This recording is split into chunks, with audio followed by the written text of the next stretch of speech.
Hi, I'm Arlena. They say you can't choose your family, but no one tells you what to do when family chooses your bank account instead.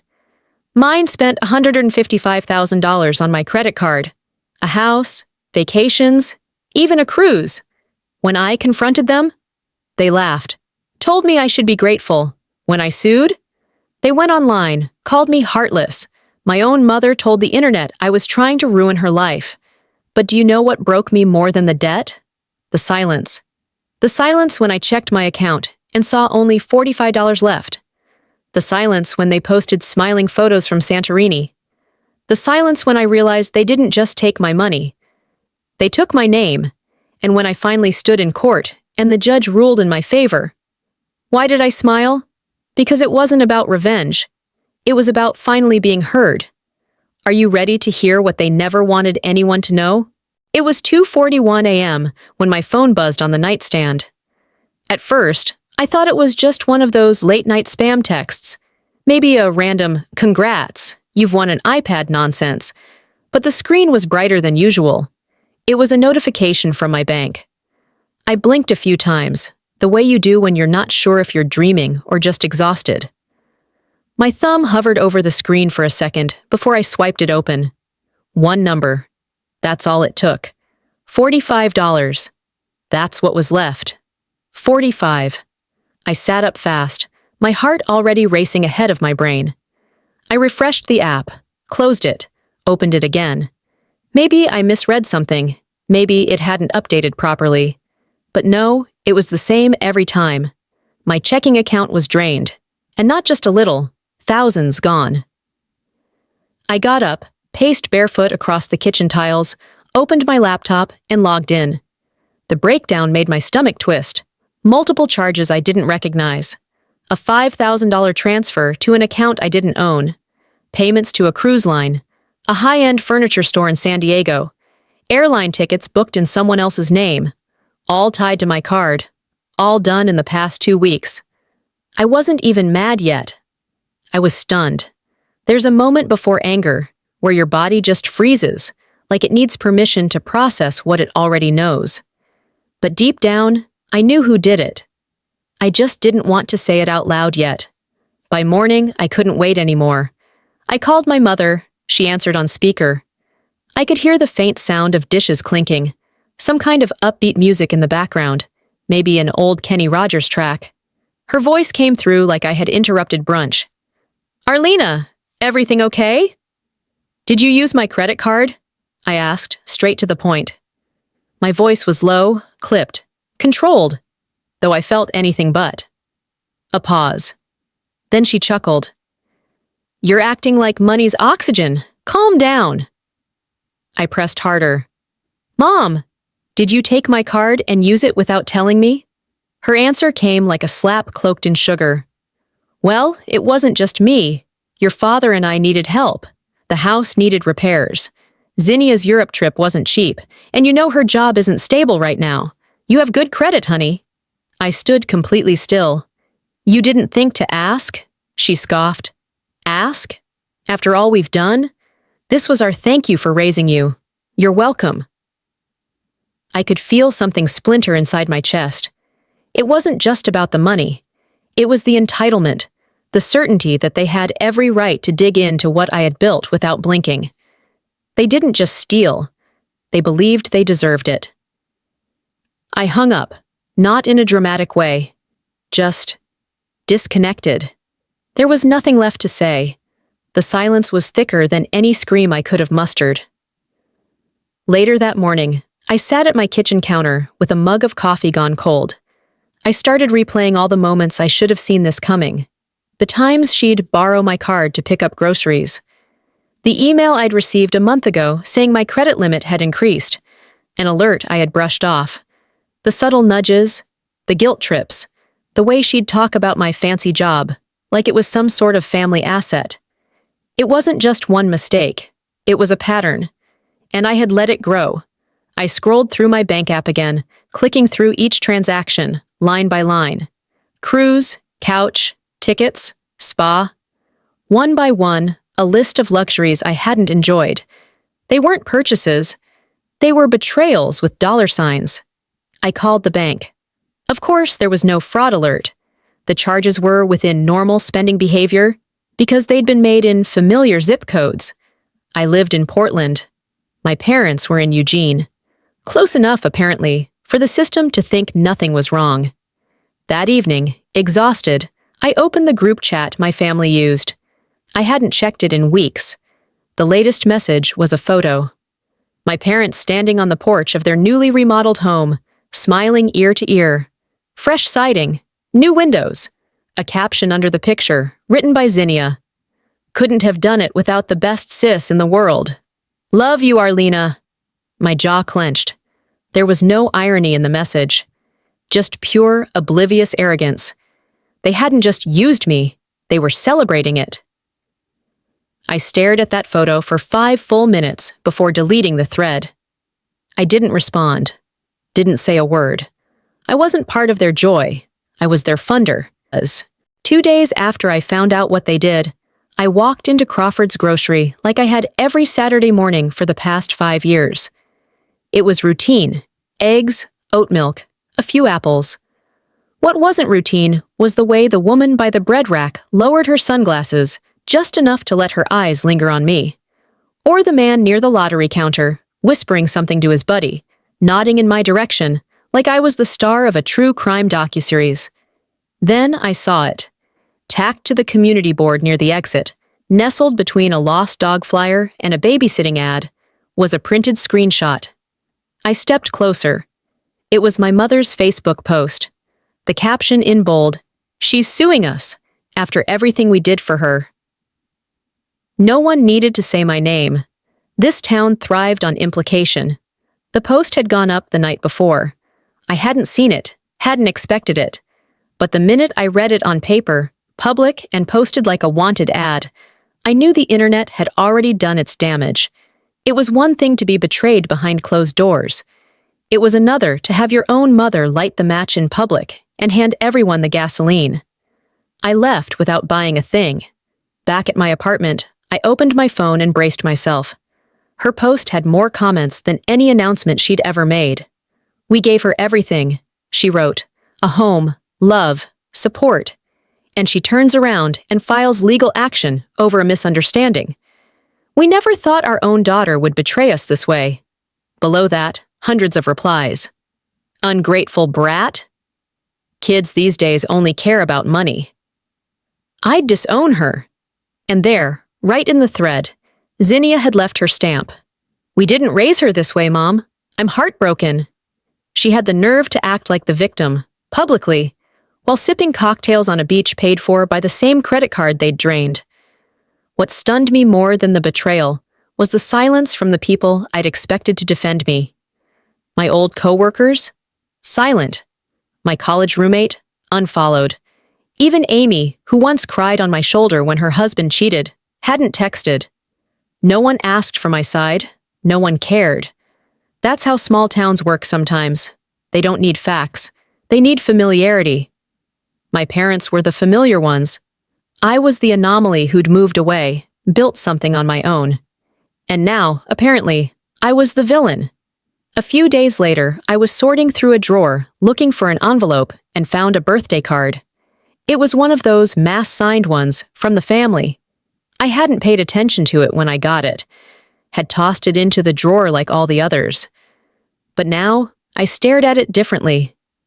The handwriting was off. The pen strokes didn't match. My name had been written in a different ink. Fainter. Lighter. I held it under my reading lamp and angled it slightly. The pressure was different. The card had originally been written to someone else. My name had been added later, as an afterthought, probably to cover the fact they forgot. Even the basic illusion of being remembered had been manufactured. It didn't break me, not this time, but it made something very clear. I had never really belonged in their version of family. I had been convenient. A useful line of credit with a warm voice and a familiar last name. I checked my call log later that night. No missed calls from Vera, no voicemails, not even a text from Zinnia. All that noise they made online, and not a single direct word to me. They hadn't tried to talk. They didn't want a conversation. They wanted a crowd. They wanted sympathy. They wanted likes. And somehow, that stung even more than the Facebook post. I sat on the edge of my bed, opened the group chat, the one we'd used for birthdays, holiday plans, and the occasional meme. Zinnia had just posted another picture. Her on a balcony somewhere, cocktail in hand, captioned, "Living free, living grateful." No one had checked on me. No one had asked if I was okay. I stared at the screen for a long minute, then tapped and held the chat window. Leave chat. The option blinked back at me. I pressed it. They knew how to reach me, but they'd already made their choice. There's a kind of debt you never see on a statement. No bold red alerts, no overdraft fees, just a slow leak that starts so early you mistake it for love. People don't talk about that kind of debt. But I carried it, for years. Without naming it. They say every family has someone who pays the emotional mortgage. I didn't volunteer for it. But somewhere along the way, they slid the paperwork across the table, and I signed it with my silence. I was 18 when the letter from Colombia came. I remember how it felt holding the envelope. Thicker than usual, cream-colored, my name spelled right for once. I opened it alone in the kitchen. I read it 3 times, blinking back tears, smiling like my face didn't know how to hold joy anymore. Mom walked in with a laundry basket. "They accepted me," I said. "Where?" "Columbia, in New York." She didn't say congratulations. She set the basket down, crossed her arms, and said, "New York? That far? Who's going to help around here?" That was it. No hug, no celebration, just immediate rerouting of my future. I knew what she meant without her having to say it out loud. She needed help with bills. Zinnia had just totaled her car. Dad was working fewer hours. I was the stable one, the responsible one. I nodded like I understood, like it was logical, like I was grateful. I declined the offer and enrolled at a local community college. I told people it was for financial reasons, but the truth was messier. It was for them. Always for them. I didn't resent it then, not consciously. But looking back, that moment wasn't about school. It was about role assignment. I wasn't the daughter with dreams. I was the daughter with duties. That role had been cast far earlier than I realized. There was a memory I hadn't touched in years, but it floated up recently, sharp and sour. I was maybe 9 or 10. I had saved up birthday money in a small red pouch, stuffed into my backpack. It wasn't much. Maybe $12 in quarters and crumpled bills, but to a kid, it felt like a treasure. Zinnia asked to borrow it during lunch, said she'd pay me back. She didn't. The next day, I asked for it.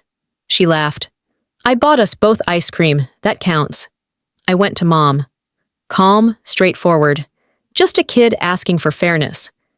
She looked at me, eyes narrowed, and said, "You don't count dollars between siblings. That's ugly, Arlena."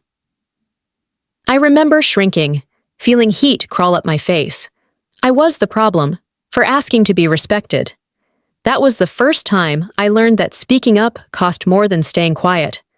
After that, I kept receipts in my head, but never dared voice them. I lent Zinnia my headphones, my time, my homework help. I cleaned dishes no one asked me to. I learned to be needed, because being wanted didn't seem to be on offer. No one remembered the one who stayed. They always talked about Zinnia's charm, her creativity, how she lit up the room. They'd beam when she remembered a birthday, even if it was 2 weeks late. Meanwhile, I handled the logistics, scheduling appointments, fixing broken printers, remembering anniversaries. But those things didn't sparkle. They were invisible. Being the dependable one is a thankless job, until you say no. Then suddenly, you're selfish, cold, ungrateful. I kept telling myself that someday they'd notice, that effort would matter. But effort isn't loud, and in our house, only loud got remembered.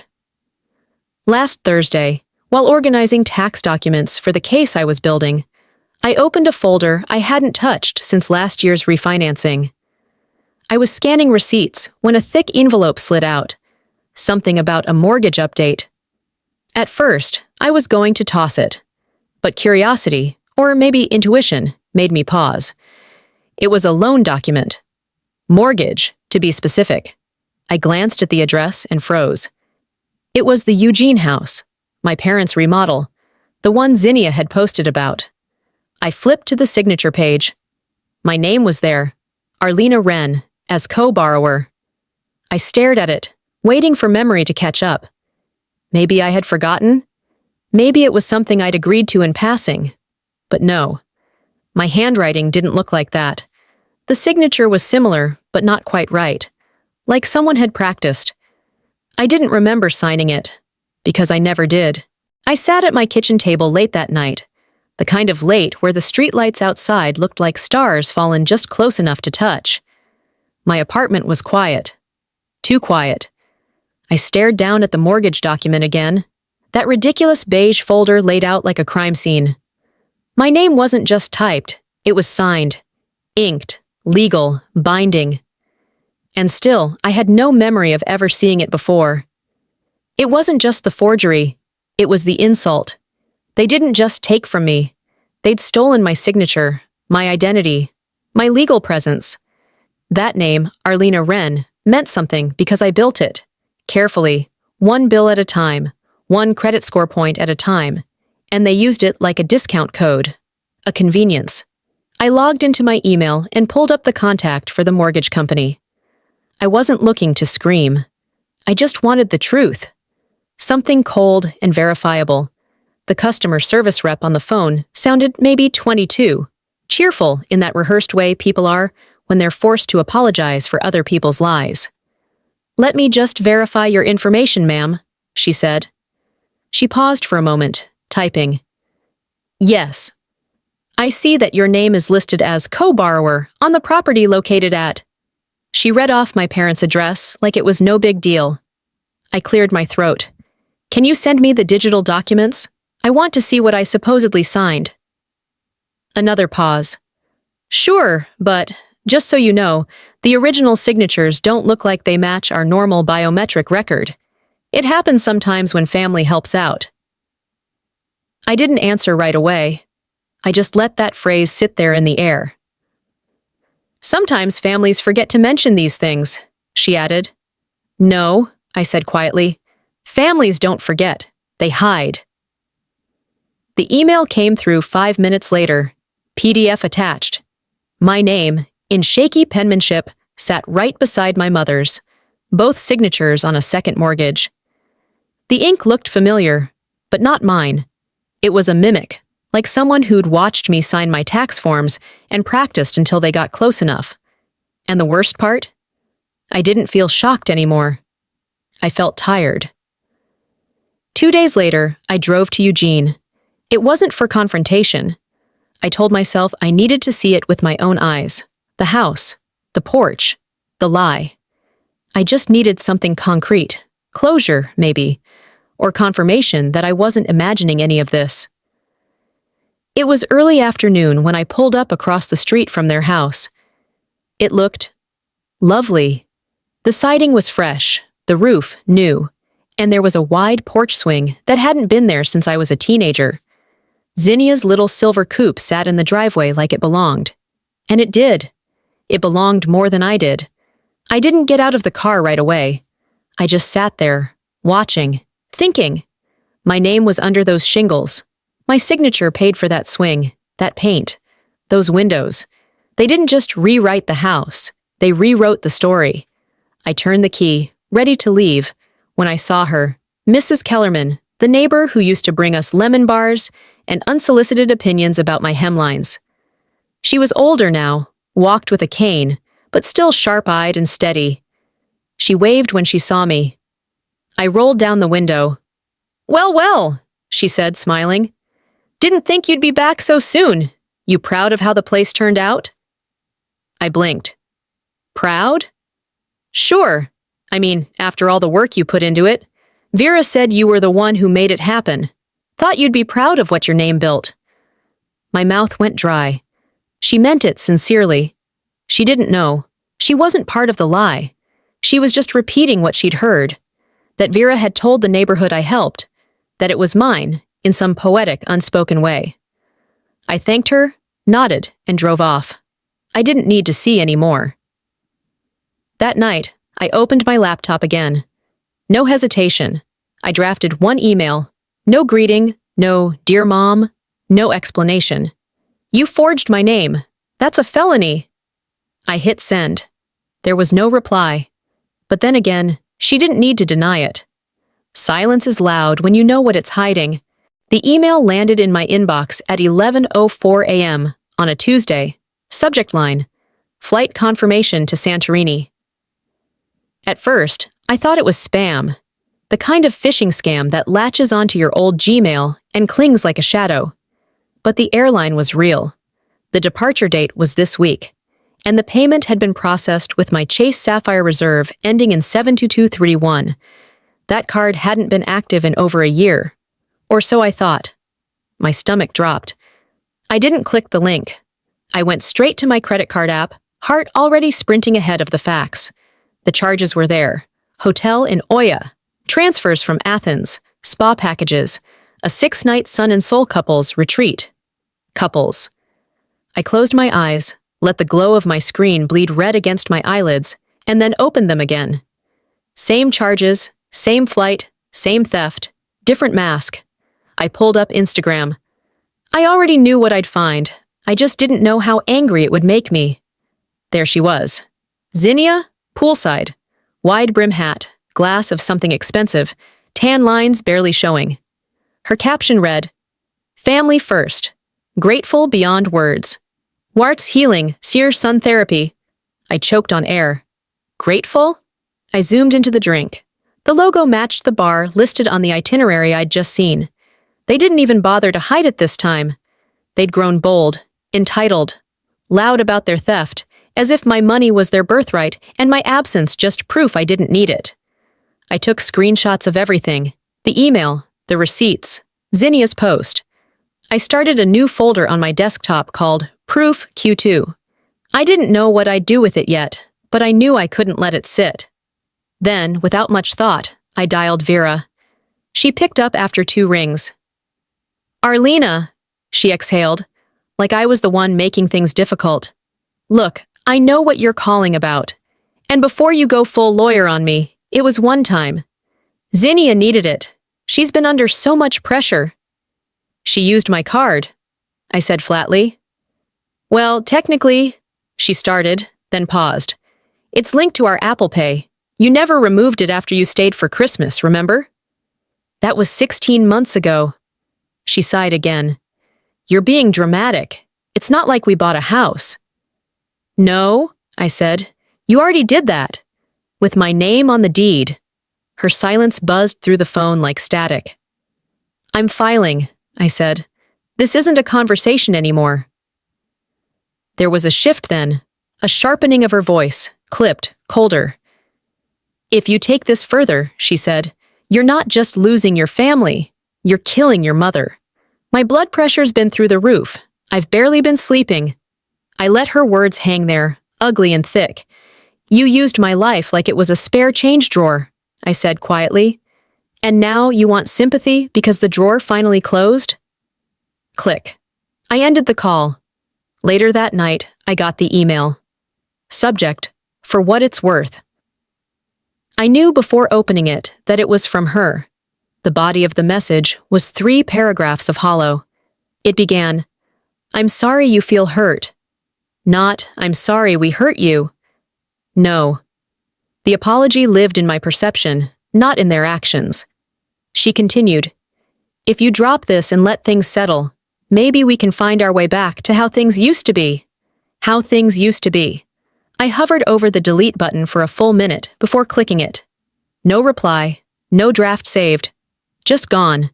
Because sorry isn't real when it comes with conditions. I spent the rest of that evening printing screenshots, receipts, every transaction that bore my name, every lie that carried my credit. I bought a new manila folder and labeled it with a Sharpie. Case, family fraud.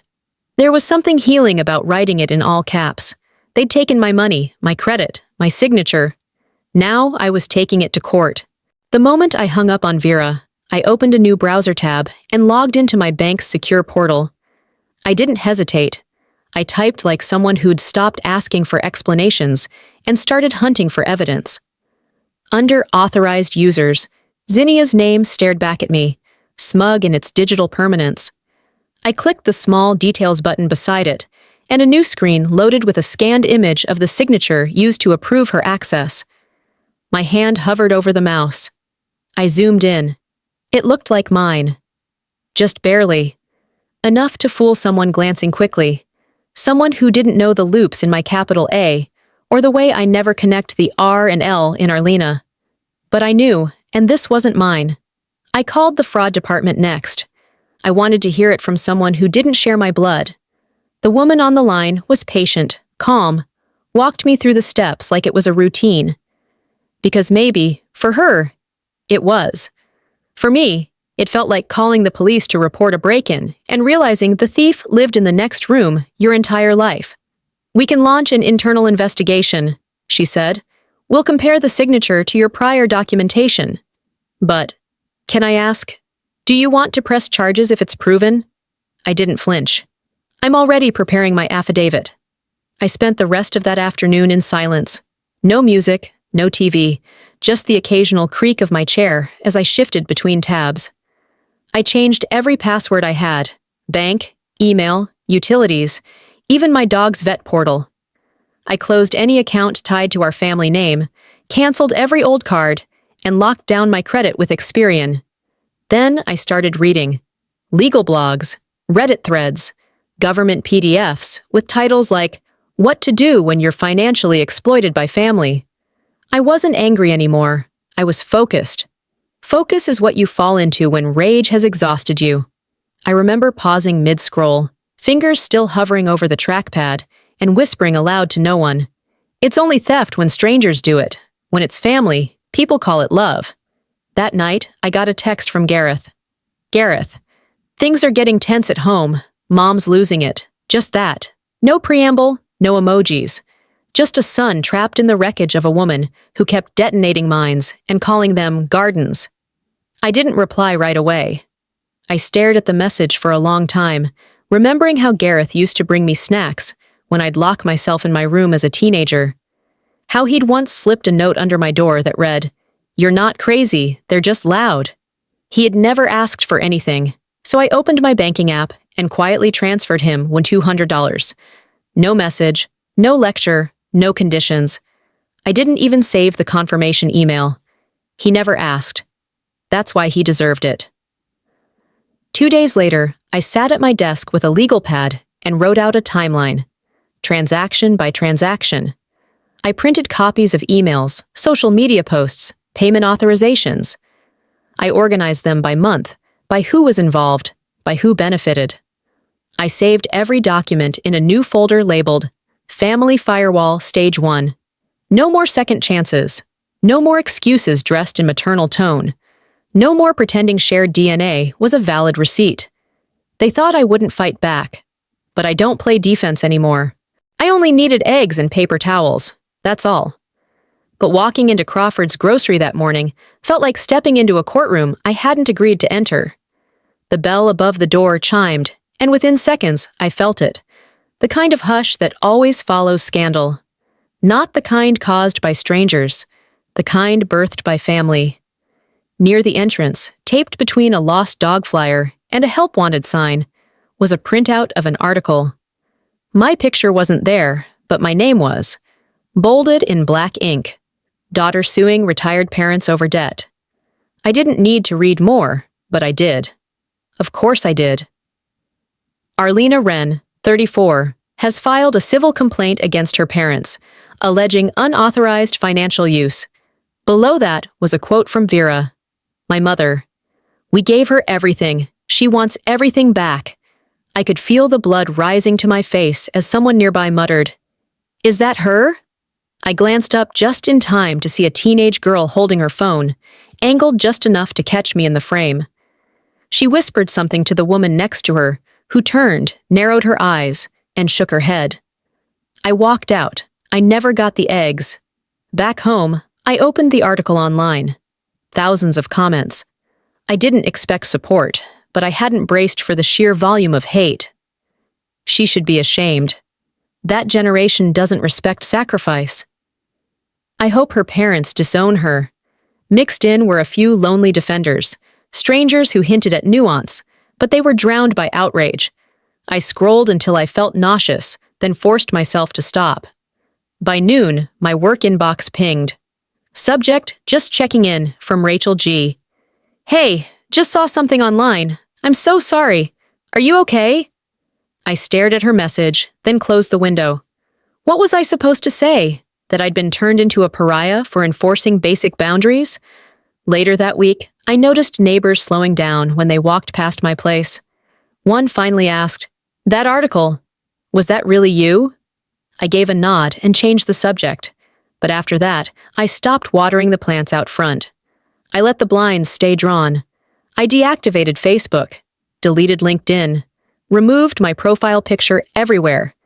There was no room left for clarification, just condemnation. And then Zinnia made it worse. I got a text from someone I hadn't spoken to in months. "You seen what your sister posted?" I opened TikTok. The video was already viral. Zinnia sat on a balcony, wiping fake tears from her cheeks, her voice cracking perfectly every other sentence.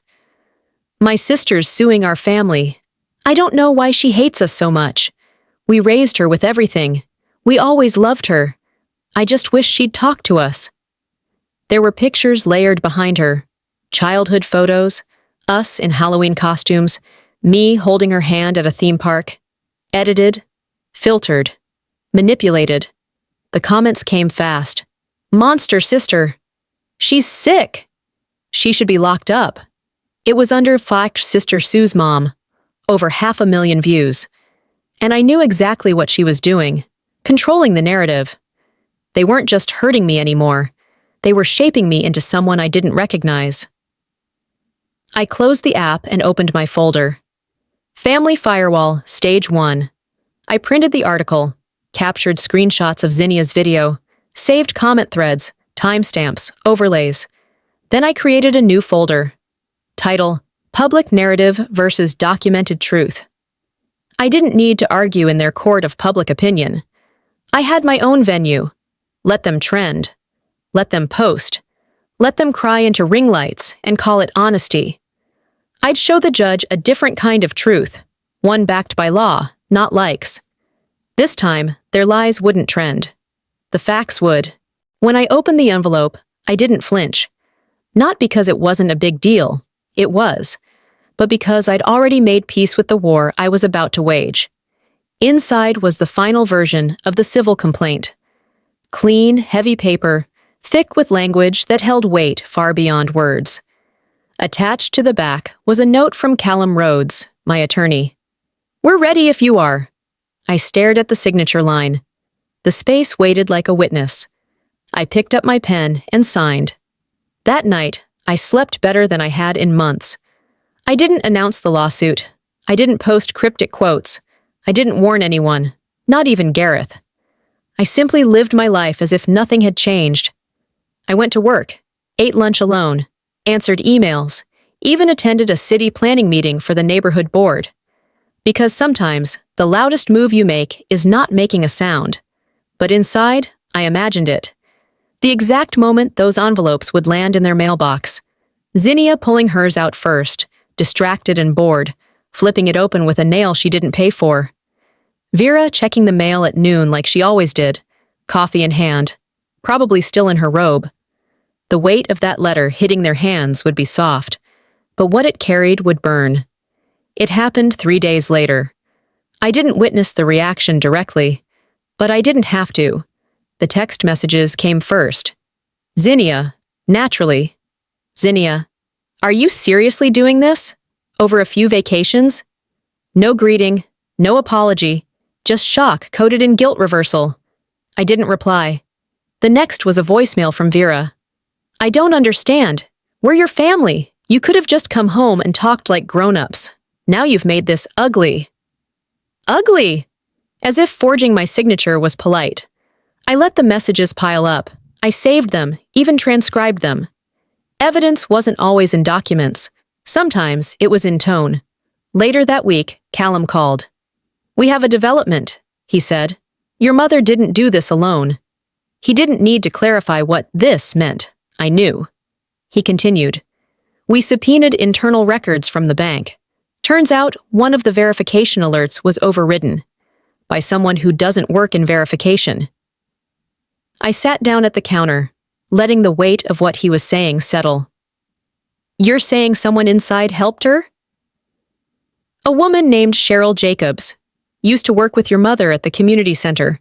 Moved into the fraud department 3 years ago." He sent over the email thread. Lines of correspondence between Vera and Cheryl. Code words. Vague language.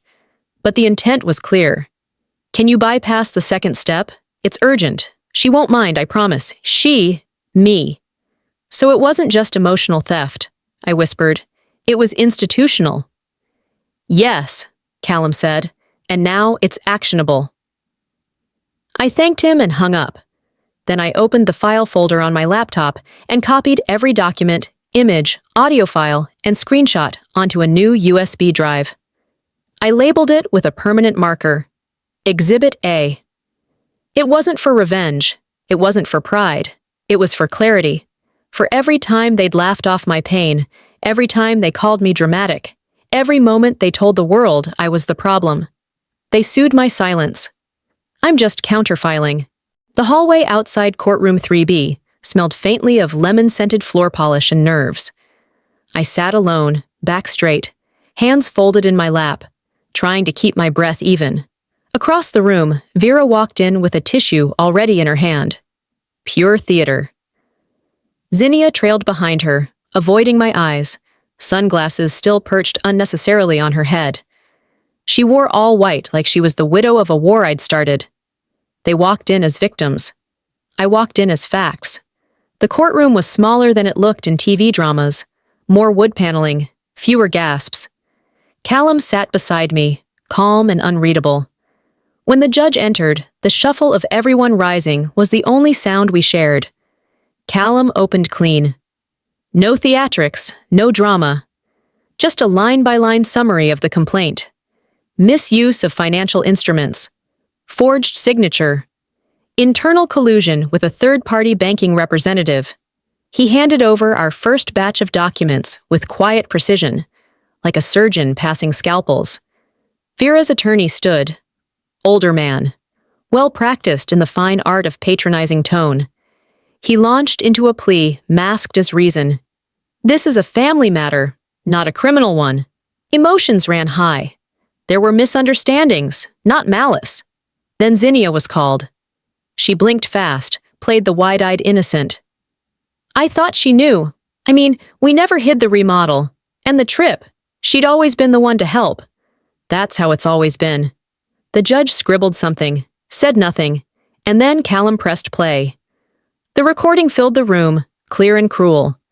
My mother's voice, clipped and unmistakable. She won't fight back. She's too soft. Arlena's basically an ATM that breathes. Gasps aren't loud in real life. They're tiny, sharp intakes of breath that cut more than they echo. Vera stared down at her folded hands. The judge looked directly at me. I cleared my throat. I didn't want revenge, I said. I wanted truth, in front of someone who mattered. The judge nodded, but didn't respond. Instead, Callum handed over a final document. It's an email, he said. Anonymous, but verified. Sent from a woman who used to be close to Ms. Dunley. He passed it forward. She used my name to open a card back in '09. The email read. Same story. Said it was an emergency.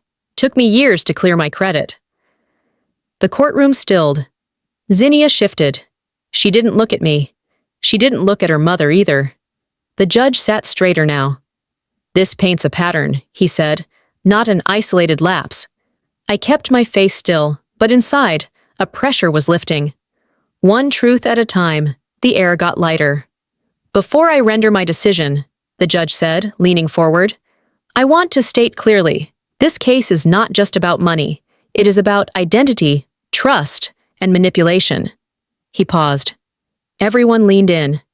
even Vera, even me. This wasn't the end. But it was about to be the reckoning. The courtroom was dead quiet. The kind of quiet that didn't invite peace, but held its breath, waiting to become something else. I stood there, in front of the judge, hands cold but steady at my sides, like I had trained myself to be immune to the stares crawling across the room. On one side of the aisle, Vera clutched a monogrammed handkerchief that didn't have a single tear on it. Zinnia had already started fidgeting before the judge even spoke. Her lawyer whispered something in her ear, but she just shook her head, like none of this was real. I knew better. Ms. Wren, the judge said, finally breaking the silence, the court has reviewed the evidence, all submitted documentation, recordings, witness statements, and digital correspondence support your claims of financial exploitation, forgery, and identity misuse. He turned his eyes toward my mother and sister. In accordance with state law, the court orders restitution in the amount of $155,000 to be repaid to the plaintiff, Arlena Wren. Zinnia let out a strangled sob. Vera didn't flinch. You are also hereby absolved of any counterclaims filed by the defense, the judge continued. Further investigation into the mortgage fraud and suspected banking interference will proceed under separate inquiry. Then he paused, leaned forward a fraction, and said something I didn't expect, but desperately needed to hear. Family does not excuse financial fraud. I didn't smile. I didn't cry. I breathed. Afterward, as people stood and rustled around to leave, I remained still for a moment longer. Just enough to gather the last of myself and walk out, not as someone they dragged to court, but as someone who brought truth into it. Outside the courthouse, the sun felt sharp, bouncing off camera lenses. Local reporters were already crowding around the entrance, tossing questions like candy into the air. I kept walking. I didn't owe anyone sound bites. Vera followed, calling out my name. Arlena, please. I stopped. Not for her, but for myself. She looked smaller now, not in size, in presence. Like the weight of who she used to be couldn't carry in this light. You made your statements to the public, I said evenly. This was mine. She reached out, but I stepped back, then turned and kept walking. By the sidewalk, Callum waited with a folder in hand. Thought you'd want this. He handed me a single sheet of paper. It was a title transfer, my old Toyota. The one Vera had sold behind my back a year ago. The DMV had completed the reversal.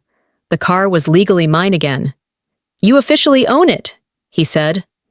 I glanced at the paper, then at him. That's one less thing they're driving with my name on it.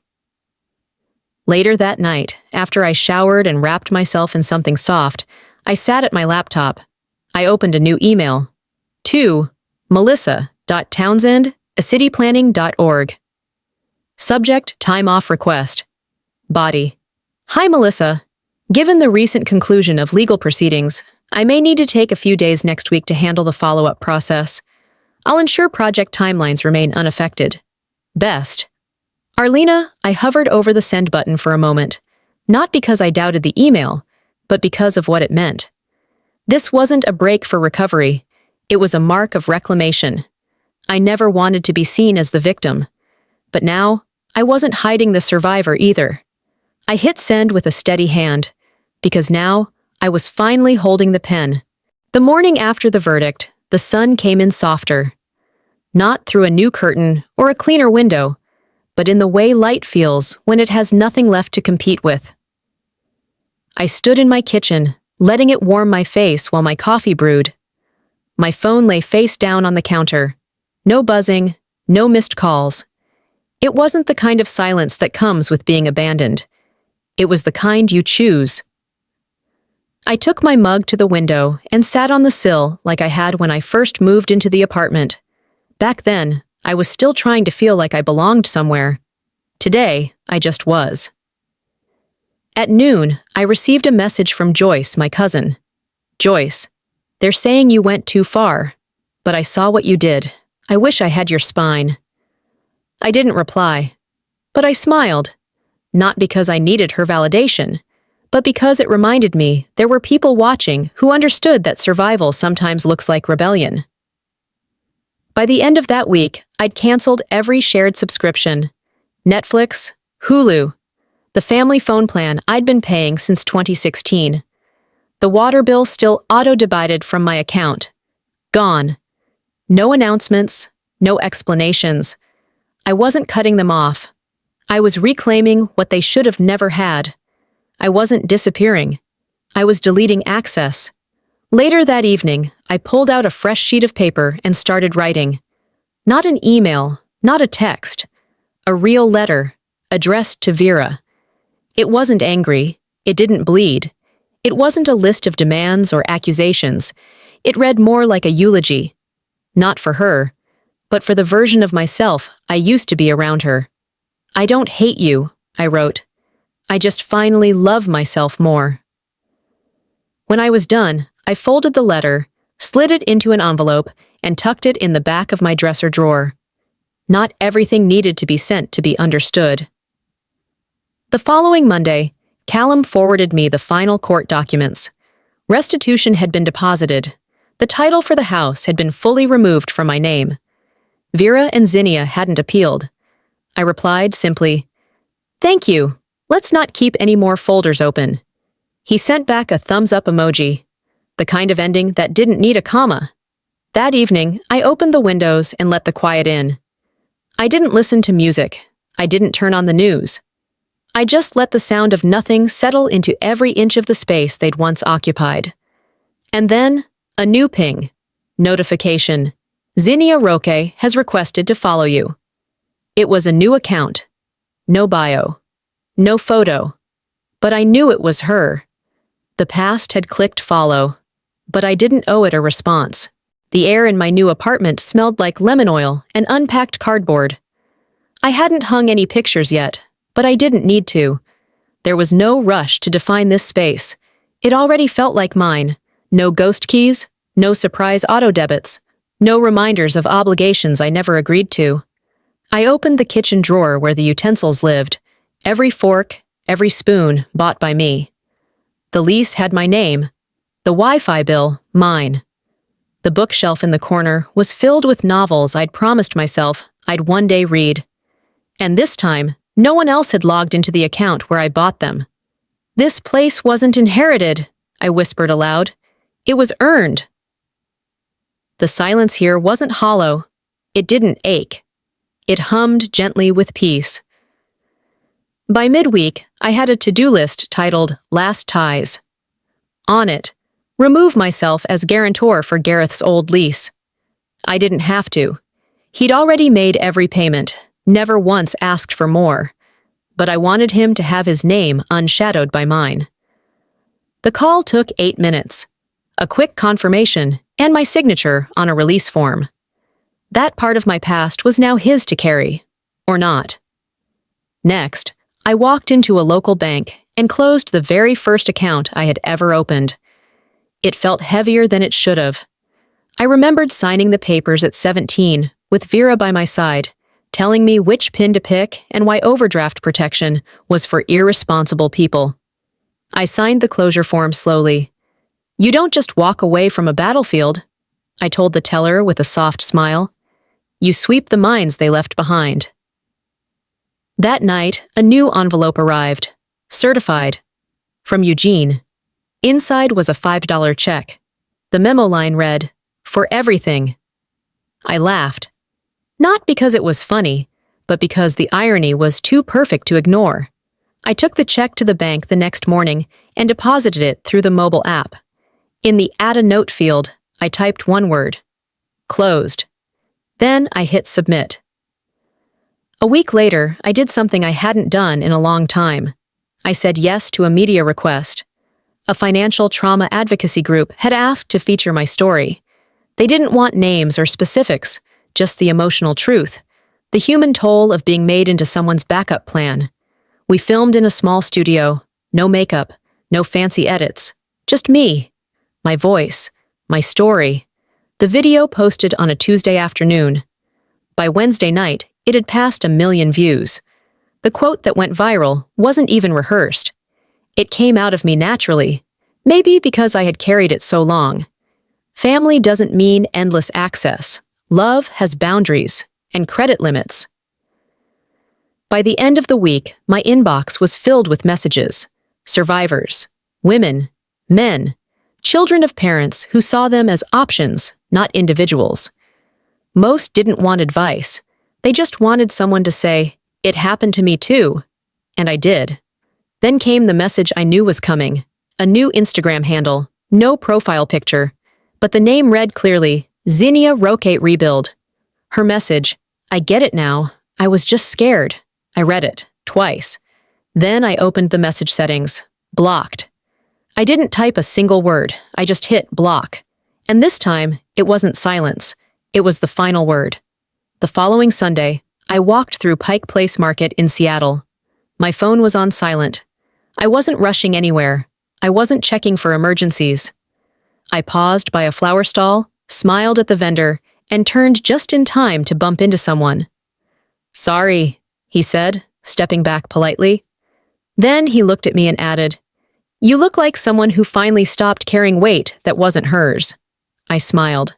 That's exactly what I did. And maybe forgiveness isn't something you send. Maybe it's something you grow, where nothing toxic can root again.